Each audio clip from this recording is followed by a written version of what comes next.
Bruno here. Welcome to the latest episode of LowKick MMA's weekly Roundup podcast. Today, I'm delighted to be joined by Ryan Jarrell. How's it going, Ryan? I'm good. How are you? I'm good. So we've got two cards coming up, and this is out of the ordinary. Usually, we just focus on one card, but being brutally honest, these cards aren't the best, and that's something I don't want to focus on. I want to. There is good fights in here, but there's probably not enough to make one whole show out of it. So what we're going to do, combine UFC Vegas 39 and 40 together, and we're going to chat about both cards.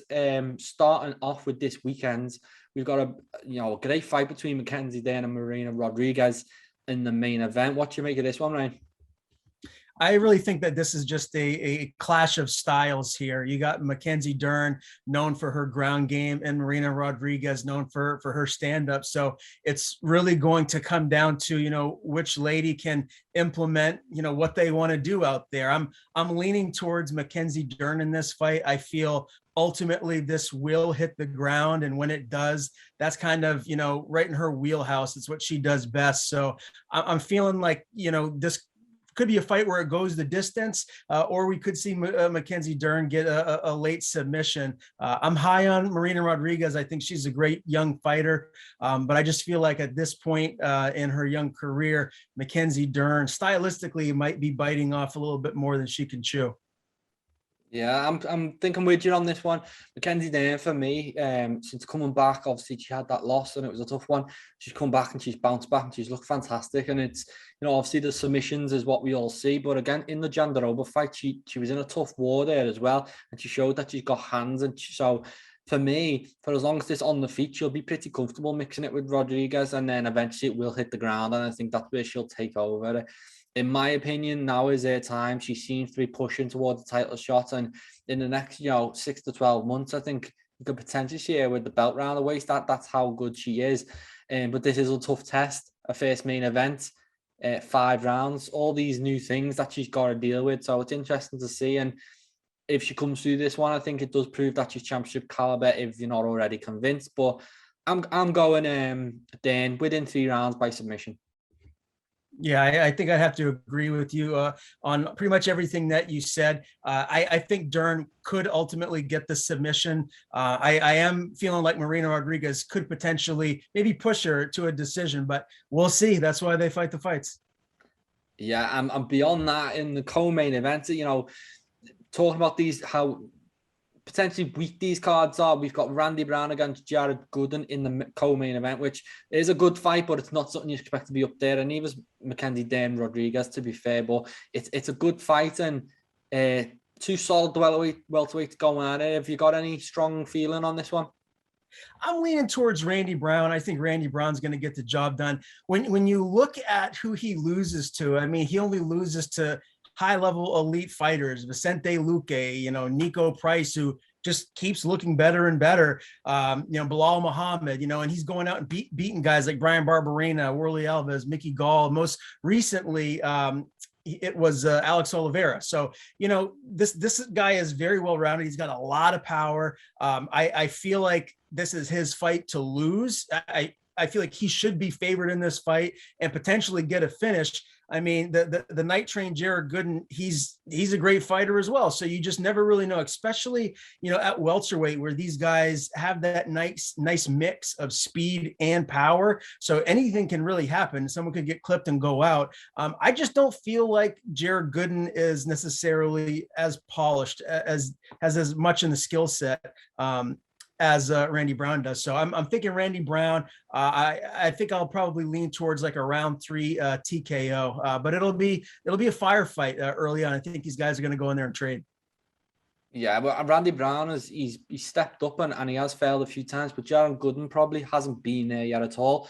I think Alan Jobanez is toughest opponent to date, and obviously he lost that one, but still only 27 years old. So when they are that young, they can come on leaps and bounds. So I wouldn't be that surprised to see Jared Gooden come out and look better than ever. But I do have to, just based off form of what we've seen, Randy Brown seems raring and ready to go. And at 31 years old, it kind of seems like now is the time for him to start making a move towards the rank and start, turning them losses, against the likes of Nico Price into wins. And I think he'll start with this one. I think we could see a nip and tuck fight for 3 rounds, but ultimately I do expect Randy Brown to walk away with his hand raised. Yeah, I'm with you on that. I think Randy Brown gets the job done, and we'll see if he keeps climbing up the ladder. Maybe gets an even more difficult fight in his next time out. Absolutely. Before that, we've got a fun flyweight fight between Tim Elliott and Matheus Nicolau. Nicolau looked great in his debut. I think he sprung an upset, beating Manel Cap. And Tim Elliott, I think he's put back-to-back wins together after going on a little streak of losses. I think it's going to be fun for however long it lasts. Do you have a pick for this one? I don't really know what to make of Tim Elliott anymore. At one point in time, I thought that he was as good as anybody in the division. I mean, he goes and he wins on the Ultimate Fighter. Very, very well-rounded. He's great on the ground. He trains at a Glory MMA with James Krause. So, he's getting, phenomenal coaching and a lot of great training partners, but he's 30, he's going to be 35 years old at the end of this year. I mean, and in those smaller weight classes, that's kind of a big deal. Usually those guys, they'll tend to fade a little bit faster than the heavier weight classes. The power translates over even when you get a little bit older. So I don't know. I feel like Tim Elliott's best days are behind him. I've interviewed him a few times. I like the guy. I'll definitely be cheering for him. But I feel like at this point in time, I don't expect him to go and, beat a lot of these high up and comers. And I feel like Nicolau, that's exactly what he is. So, he's got a great record. It's clearly much better than Tim Elliott's. I feel like, making his name off of a Tim Elliott would be huge for his career. He knows how big of a fight this is. I think you're going to see the best version of Nicolau in this fight against the veteran Tim Elliott. So I'm leaning towards the youngster here, Nicolau, to get the job done. Probably a decision, just because I want to respect Elliott and how gritty and how tough he is. But I just don't think he's going to be at the top level of the weight class anymore. Yeah, and I think Nicolau, although he went away from the UFC, I think he was pretty unlucky to get cut after that run of fights, and he obviously had a bad loss to Dustin Ortiz. But besides that, I think he's looked great. I think when he come back, it was a surprise that he managed to pull an upset on such short notice. As you say, he's 28. He's a perfect age for this type of weight class. Seems like now is his time, and Tim Elliott might have had his day, back in the day when he won the Ultimate Fighter, and then he got the fight with Johnson. I think he nicked a round or two off him. That might have been his day, and since then he has won a few, lost a few. But on his day, he's still a fantastic fighter. It's just, does he have it in him to mix with this level of competition? I guess we'll see. I think again it'll be 3 rounds, but I'm expecting Matheus to put on a pretty clinical show and prove that he is a contender in this division, and by dominating Tim Elliott. I don't expect this to be close. I expect it to be dominant. But as I said, never write off Tim Elliott. He's a game guy. He will be there till the end, I believe. So, that's another fun one. Yeah, no doubt about it. And to move to another fight on this card, which I'm really excited about, is Phil Hawes and Deron Winn. I mean, I don't mean to skip over Agapova and Mazzo, but I really like Hawes, and Deron Winn always fascinates me, because if you just look at this guy, he's so short in stature. He's built like a fire hydrant. I don't know why he hasn't tried to tweak something to go even down to 170, because fighting these monsters at middleweight, it just blows my mind that he's in there, hanging in there, even with his great wrestling pedigree. I just feel like he might be better served to trim down a little bit and fight at 170 if he could make it. But I'm really excited about this fight, because obviously with Deron Winn, I mean, he's basically like a disciple of DC, training out there at AKA, and you know what his wrestling pedigree is. Can he get this fight to the ground and make it kind of just a wrestling snore fest, or is Hawes going to catch him, clip him, and finish him? I'm really intrigued about it. I think I'm leaning towards Hawes here, but this is a fight that I really have my eyes on. I'm pretty big on Hawes going into this one, in terms of my picks on the main card. I think he's just over recent fights. He's been fighting the tough opposition. We've seen how good Kyle Dawkins looked the other day. Before that, Imamov, who's due to face Shabazian, and Jacob Malkouni, although he made it look so easy, Malkouni come back and got a KO over Al-Hassan. I mean, not a KO, a decision win over Alessandro. So, you know, they're 3 really good wins. And in my opinion, this is a bit of a step down towards Dern win. I expect Horse to look dominant. I expect him to probably go out and close the show in the first round if he is as good as I think he is. But as you said, it sounds like Dern win is a handful, even if he's undersized at middleweight.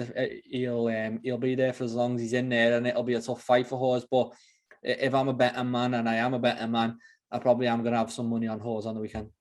Yeah, I'm with you. I'm going with Haas. I just want to see the stylistic matchup. That's what makes a lot of these fights so interesting. And Duran is one of those guys that is very difficult to match up with just because of his stature and what he does so well, which is wrestling. Yeah, and obviously you said just before that we've got Sabina Mazzo against Maria Agapova. Before Agapova's last loss, which was I think officially or betting wise might have been the biggest upset in UFC history at the time anyway, against Shana Dobson, who's now been cut. I was so high on Agapova. When she come in, she blasted Hannah Saifazezria, got the submission. She looked absolutely fantastic. 24 years old from Kazakhstan. She seems to be the next big thing. And then she goes and loses to Shana Dobson, which I couldn't believe because, all due respect, Shana Dobson does not seem to be at that level. And obviously the UFC have seen that because she's been cut since. She was on a 3-fight losing streak heading into the fight. She had no chance. Upset of the year it was. We've seen some issues come out in terms of Agapova's personal life, which might have affected her going into that fight. And now she's been matched with Mazzo, who's a bit of a beast herself, 24 years old. I really don't know what to pick in this one. Do you know?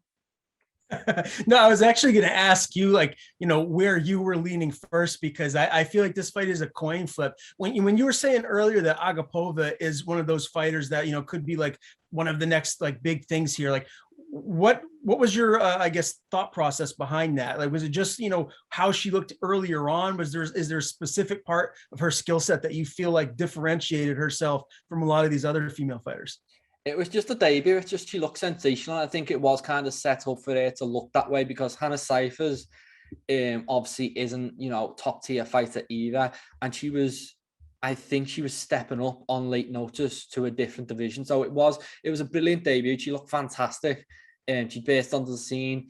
And I just thought she looked like she had it all in that moment. But then I can be quick to jump on a hype train and quick to jump off. And that Dobson one, it just seemed like a gimme fight. It honestly seemed like they would set, when they get these new stars and they want to build them into something, they feed them to someone. We've seen it backfire with Joaquin Buckley, and we've seen it backfire with Agapova sensationally. But she was winning, but then she gassed, and it seemed to be a gas issue. And then with her lifestyle that she was living, and seems to be struggling acclimatizing to moving over to the UFC. Maybe that was the reason why. But I'm very interested to see her, and I think this will, I'm sure I'll be quick to jump back on the hype train if she goes and looks sensational in this one. But I honestly just don't know what to expect from her. Yeah, honestly, I'm with you 100%. I don't really know. I don't think we have enough of a gauge as to how good she really is yet, because she's still newer in the UFC, and obviously that's the highest level of competition that there is. So I think we need to see some more fight footage from her to really understand just how good she is. She's going into this fight with Mazzo. There's a small reach and height disadvantage in this fight. I noticed just looking at her Tapology page that she's got a handful of RNC wins. So, if she's not comfortable on the feet and the height and the reach disadvantage is working against her, if she can, create this fight to go to the ground, she clearly has the skill set to finish it there. But I just feel like, especially with a lot of the newer female fighters who, we haven't seen a lot outside of, just what we've seen in the UFC, it's really tough to, understand just how good they truly are until we see more fight footage. I think this is the case in this one. Yeah, and I honestly do think this is a make or break fight for Agapova. Obviously, the bad press she's had, she could go in, look sensational, pick up a 50k bonus. The UFC, she's back in there, good books. She loses and looks bad and looks bad in this one. That might be the end of it for a bit. She might have to go away and work on a game. Because as I said, Shana Dobson, that was a huge upset. Obviously, the UFC don't particularly rate it because they cut her since then, Shana Dobson. So this is a fight that I will particularly be looking out for, and it could go one way or the other. Honestly, she could look fantastic and, look sensational, get a 50K bonus, or she could be getting cut. So that is the main card. There's some good fights in there. We've obviously just chatted about them. Below that, is there any that stand out to you that you're looking forward to watching?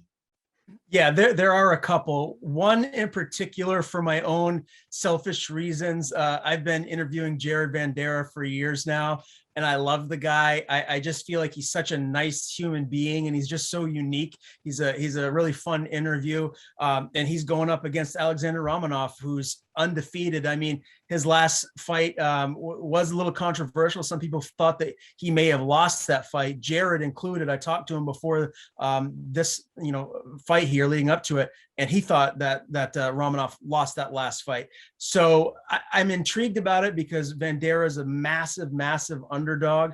I feel like his skill set has evolved a lot over the last year or so. So I think that we're going to see an even better version of Jared in this fight. But, once you get to this level of the UFC, every fight is difficult. And after beating Justin Tafa, he gets undefeated Alexander Romanov. So I'm really intrigued about that fight. I want to see if Jared can go in there and spring the massive upset and get the win. What do you think about that fight in particular?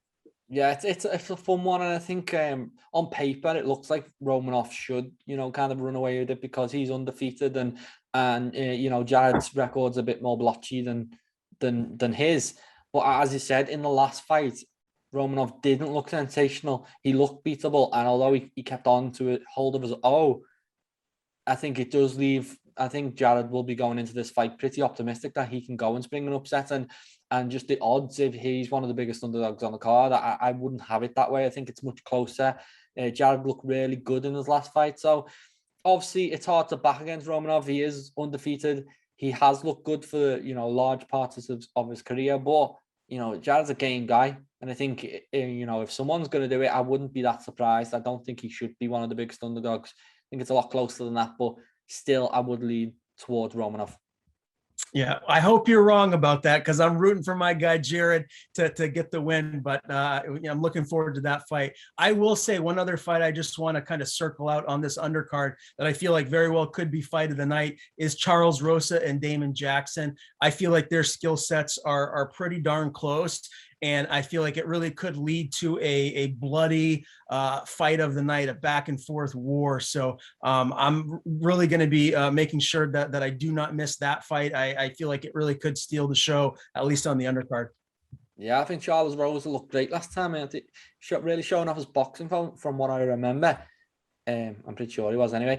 And we haven't seen Jackson since that KO loss against Tapora. So yeah. He'll be desperate to get back in there and kind of right that wrong, but that pretty much closes that card out, and that's an early one, so nice for the UK guys and the European people. And then after that, we've got the boxing, of course.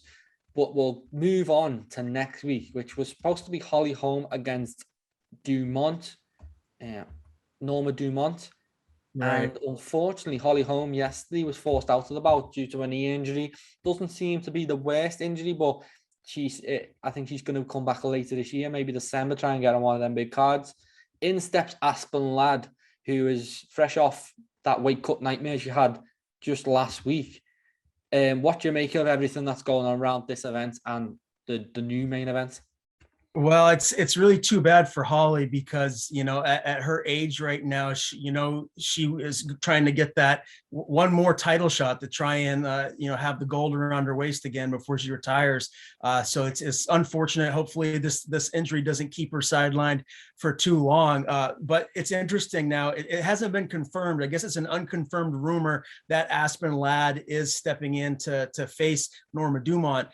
And I'm really intrigued about that because I'd like to know, I guess, more of the specifics about what happened with that weight cut miss and how significant it was. I can't imagine that her team would even consider accepting another fight, so soon if it was more serious. So hopefully everything's a go and they do find the right replacement. Aspen Ladd's legit. I mean, I thought she looked really good against Yana Konitska her last time out. I mean, she lost to Jermaine Durand to me, prior to that. I mean, no real shame in losing to Jermaine. She's a veteran, and I mean, she's massive for the weight class. So I'm excited to see Aspen Ladd if she is the one stepping in there. I think the UFC is really high on her, and I think that they want her to be a star. But I feel like they probably think the same thing about Norma Dumont. I mean, both of these ladies are extremely marketable. And Norma, 2 fights in a row, had big wins, although that fight with Felicia Spencer was pretty close. I do think that she got the win. I think she did enough to maybe even win a UD in that fight. And Felicia Spencer is super legit, as we all know. So this could be an even more intriguing matchup if this is what it is. I think it could be a closer fight than if Holly Holm was still in it. So I'm excited for it. I just hope that it goes off without a hitch, and we do have a new main event here. Yeah, I don't think it's officially confirmed by the UFC, but the report was originally from Brett Okamoto. So his sources are ESPN or the UFC officials. So it's pretty good journalists to be going off on this one.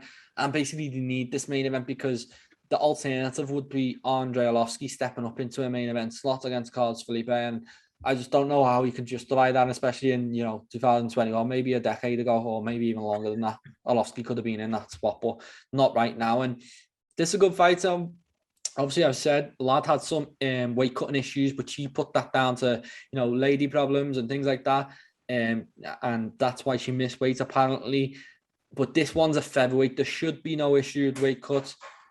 I think she was ready to fight. Even after that, she was ready to fight, and it was the opponent who actually turned it down. So she gets the quick turnaround, and it's been 2019 since we've last seen her. So very happy to see her back in there.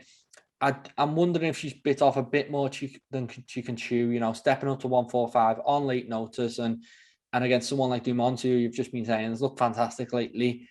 I'm not sure if it'll be 3 rounds or 5 rounds, with the late notice, but I think it's a tough one. And I think everything seems to be in the favor of Dumont, who, in my opinion, was preparing for one of the best female fighters we ever seen in Holly Holm. So, I am leaning towards her. Yeah, you're probably right there. But Aspen Ladd is a gamer. And when you have someone that steps up with nothing to lose, if she is a big underdog here, that sometimes can be a recipe for success. So it'll be really intriguing to see what happens. Yeah, and before that, as I mentioned, we've got Andre Olofsky against Carlos Felipe, who's, Felipe's been a lot of fun fights. I think it's been a few really close decisions on the bounce, but he's managed to win them all. And Olofsky seems to be the guy they put in front of these up-and-coming contenders and test them out. And even at 42 years old, with all the losses on his record, he still managed to get these wins, and he still managed to do it. Last time it was Chase Sherman. Didn't go his way against Tom Aspinall, but then it was Tanner Boser, Philip Lins, Ben Rothwell before that. So if you're not good enough, you won't get by Olofsky, and I think it might be another case of that. I like Felipe, and he is a fun fighter, but I think Olofsky might be able to dictate the pace throughout this one and eventually walk away with the win. What do you think?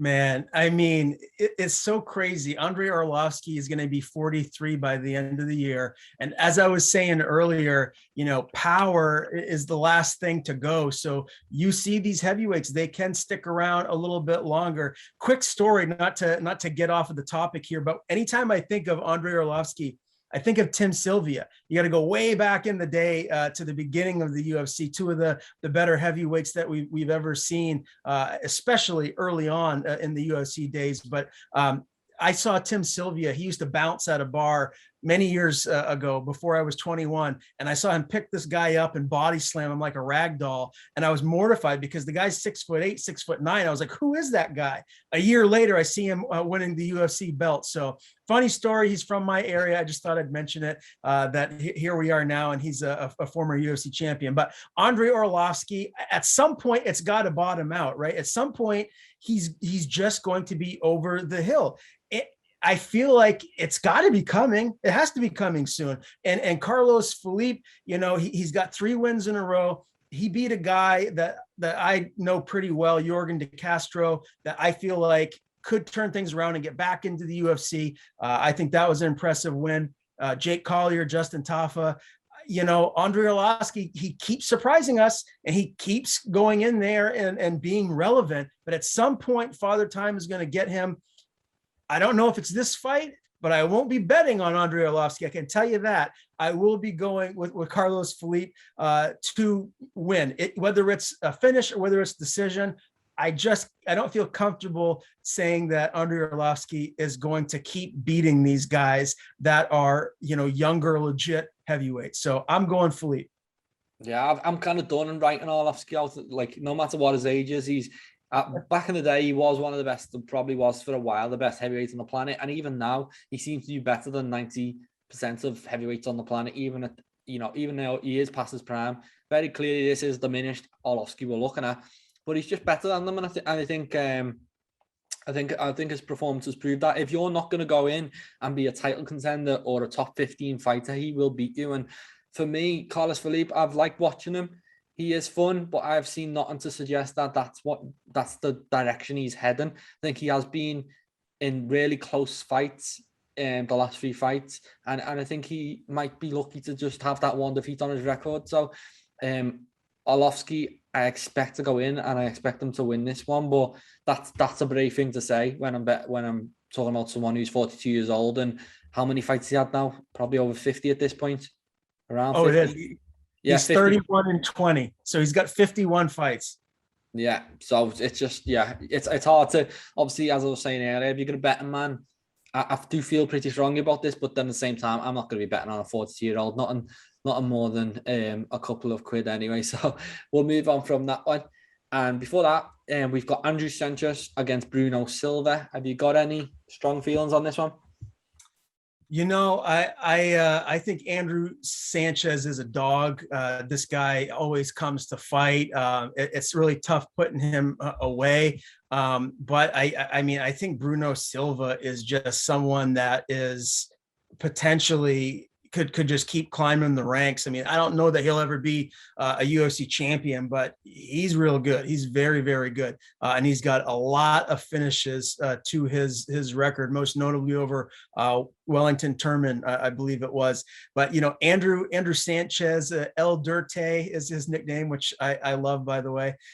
He's coming off that big loss to Muradov in his last fight. So, he's going to feel the pressure to go in there and get a win. You don't want to be racking up back-to-back losses in the UFC because you just never know how long you'll stick around. Dana White's giving away contracts at Contender Series like he's Oprah. You get a contract. Like he's giving them out left and right. So this is I don't want to say it's a must-win for Andrew Sanchez, but his back is up against the wall against a tough fighter. I'm really intrigued by it. I think if Andrew Sanchez can maybe get this into the 3rd round, I think he's got a good shot because he's really durable. He's tough, but I don't feel confident picking him against Bruno in this fight. I think this is Bruno's fight to lose, and I think the UFC knows that this is a guy that could be a contender on their hands in Bruno Silva. Yeah, well, I'm just actually looking at Sanchez's record right now, and 3 of his 4 losses have come by TKO or KO, and they've all been in the 3rd round. So he'd have to turn it around. But I think Bruno Silva, this is the perfect fight for him. I feel like he is, he's got a nice run going. The Thurman one was a good win. This is, in my opinion, a step up from her. I think Sanchez has got a good win over Thurman too. So he's only really lost against really good fighters in terms of Murdoch, Vittori, and Anthony Smith's on his record as well, and then Ryan James. So I think Silva's got to be, a really good fighter to get by this test, and I think he is, and I think he will. I think he's going to go out there and I'll probably get a stoppage victory, and I wouldn't be that surprised if he's one of the guys walking away with a 50k bonus at the end of the night. But as I said, it's a big chance for Sanchez on this card. On the main card, ESPN, big chance to upset, and it wouldn't be that big of a surprise. But I do pretty strongly favour Silva going into this one. And I agree. And one thing I'll say is my reasoning for Sanchez, if he can get it into the 3rd round, is because you see Silva, most of his wins are early on. I just don't know that he has the cardio, the durability if he's in there with a guy that's a dog like Andrew Sanchez. Andrew Sanchez has got a lot of heart. He's extremely tough. So I feel like he could turn the table around and get a late finish against Bruno Silva. I honestly think that's his only way to get the win here, is to really tire him and allow his Silva's skill set to decline a little bit, and then maybe catch him late in the fight. Because otherwise, Bruno Silva, he's coming out, he's looking for blood, looking to get that finish early. So intriguing matchup for sure. Yeah, and before that, we've got I'm going to butcher this name just before I do it. Manon Fiorot. Am I saying that right? Manon Fioro, I believe it is. But that sounds better. Yeah, and she's in there against Bruno Silva. She looked sensational in a debut, didn't she? She looked absolutely brilliant against Tabitha Ricci. Oh no, who was it? Oh, before that was Victoria Leonardo. Yeah, two on the bounce. She's looked brilliant in. I think she's going to be heavily favoured heading into this one. I'll definitely be favouring her. What do you make of it? I think being heavily favored makes a lot of sense. I mean, you must have seen a lot of her. She fought over UAE Warriors quite a bit. So, I mean, that must be a promotion that you're seeing a lot. And she looks like she's got a lot of power, very, very good on the feet. So I'm expecting this fight to take place on the feet. Silva, on the other hand, being from Brazil, I mean, I don't want to always assume that, her jiu-jitsu was where she's the best at. However, she's got a lot of submissions to her name. So I imagine this fight could be a clash of styles. I mean, if Silva wants to get to the ground, how easily will that be for her? I don't know. But Fioro really on the feet looks like that would be her fight to lose. So again, this is another one of those matchups where it could be just contrasting styles and who can dictate where the fight goes. But it does look like Fioro is the big favorite here. Yeah, she's looked pretty much flawless throughout her career. Obviously, she lost a debut, and I was going through Leah McCourt's record last week because she was on the Bellator card, and Leah McCourt pops up with that win, and it's aging, terrifically for Leah, and she continued to look sensational in Bellator too. So, yeah, she's got that win, but that was a split decision. So, I'm sure that could have went either way, and she just hasn't looked like anyone's had anything for so far. And I do think they are stepping up in the right direction. I do believe this is her toughest fight to date. And but it's all, if she's going to be another big star from France, and when they eventually, COVID permitting, go to Paris and put on a UFC event, I'm sure she'd be high up on the card. But it all depends on this fight now, doesn't it? And but Silva's only got that one loss, the same as Manon. So I wouldn't write her off at all, but I do think this is a potential, future champion we're looking at, and I think she's going to make it look like that on fight night. I expect her to look sensational. Wow, I'm looking forward to that one. Yeah, and then that's the main card. I've got to obviously speak about this one. Danny Roberts back in action. UK guy, used to train in Liverpool, but I think he's back in London now, and he hasn't fought for a minute. He's been matched up with a bunch of people, but they haven't come off. He's in there against Amiv, and that's such a tough fight. Are you excited for this one? Yeah, I am. Tell me a little bit more about Danny Roberts, because it's been a minute since I've seen him. How is his takedown defense? Because I know Amiv, thrives on the ground. Is he going to be able to stuff those takedowns and keep this on the feet? I think he might be able to bounce back up. I don't think. Obviously, someone at this standards, he's going to get him eventually. But, I think he might be able to pop up. And as long as he's on the feet, he's got a chance, because he's got, brilliant KO power. And we've seen it last time. I think Imadev, one-punch knockout. And he does need that one punch. And that's all he needs, Danny Roberts. So I expect him to get taken down, early and often in this fight. It's all about if he can pop back up and what he can do when he gets back on the feet. I think this is a really tough fight, but it's not one, Danny Roberts is not the guy who has ever shied away from tough fights. So excited to see him back. And it has been since November 2019, so almost 2 years. And yeah, just glad to see him back in there, and glad to see how he looks against a really tough fighter. And it's a big opportunity. I think this should be on the main card, by the way. I think it's a really good fight. Yeah, I'm excited for this one. I don't write Roberts off, but I do think it is a tough fight. Yeah, well, I mean, you said how long it's been since we've seen him last. He could come in and be a completely evolved fighter. So it'll be really interesting to see Roberts back in there. And again, Ameev, I've been watching him for a while now. He lost a decision to my guy Rocco Martin when he was still in the UFC. So I mean, he's only losing to guys that I feel like are high level. And from what I remember of Danny Roberts back in the day, he's a high level guy. I think it's going to come down to if he can piece him up, stuff takedowns, or get back up to his feet and utilize his striking. So again, a clash of styles and a really interesting welterweight bout.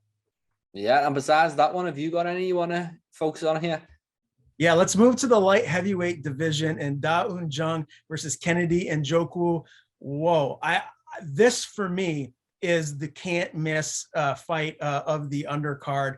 I can't wait. I love watching these big guys get in there and sling the leather. Someone's going to sleep in this one. I could see either guy winning. I'm leaning towards Kennedy because I just feel like this guy he's just different. I think he really could continue to evolve into a dominant fighter at 205. And this is an interesting test against Da Un Jung.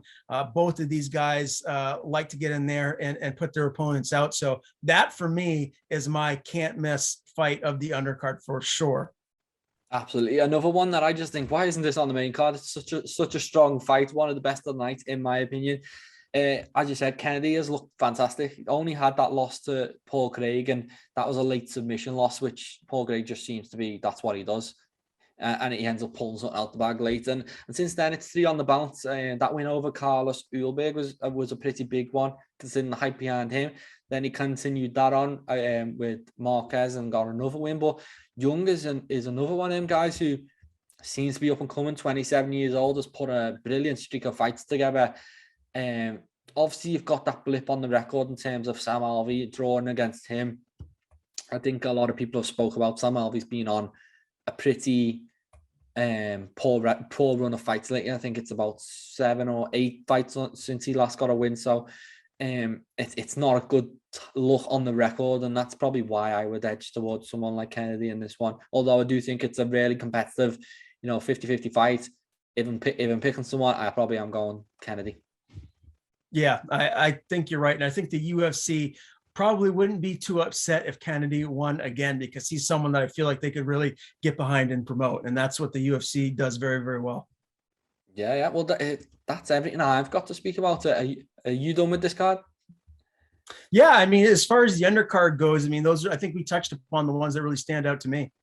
Yeah, absolutely. Me too. And there's a bunch of other fights. And as I said, they're not the strongest card, but there's stuff to speak about on that, and that's why we've combined these two together. I don't want to be focusing on the negative.